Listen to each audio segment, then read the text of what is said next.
making designs with just gears today. So we'll be using the 60 and the 42 in this example from the compact gear set, and we'll start by making this one stationary with magnets, because something's always got to be stationary for the other gear to roll around through. In this case, it's around. I'm just loading this up with magnets, more than it probably needs, but I want it to stay still. And so now we can just roll the 42 around it, and it will make a different sort of shape design than if we put the 42 in the 60 frame. So I'm just going to start at B1, and we'll be using red and blue today for good contrast. And all the same techniques apply of put the pen in, start rolling, hold the pen gently, hold the pen up and down.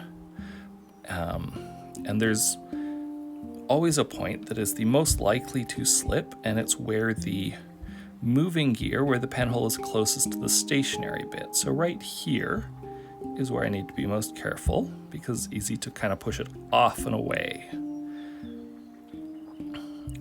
And using pen holes that are most close to the edge is hardest for that. So if you used like A2, it's easier than A1. And that is usually why I work in B1 for examples, because A1 exists. A1 is hard to use, but I wanted to have it there as an option because it was possible. I don't recommend starting with that when you're just testing out designs. So, B1, done. Oops, hit my tripod with my pen.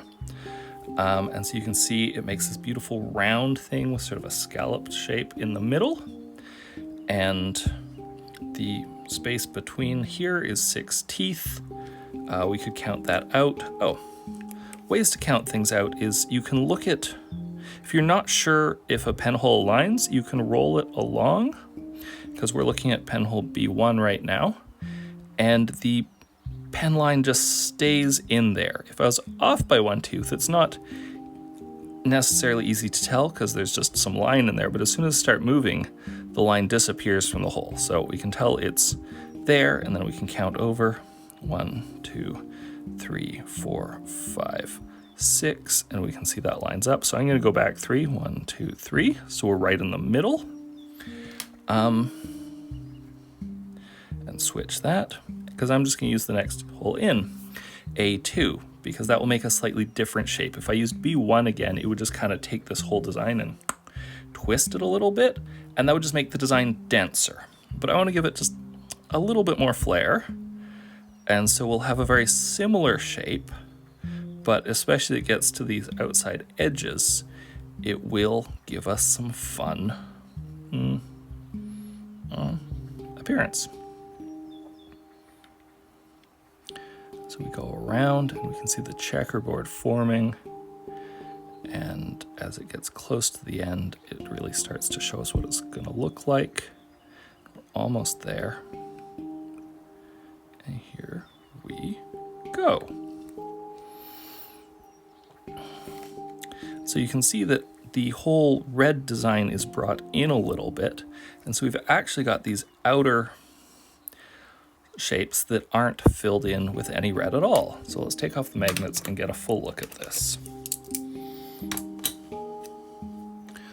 All right, and so that is this basic gear technique, and one composition option.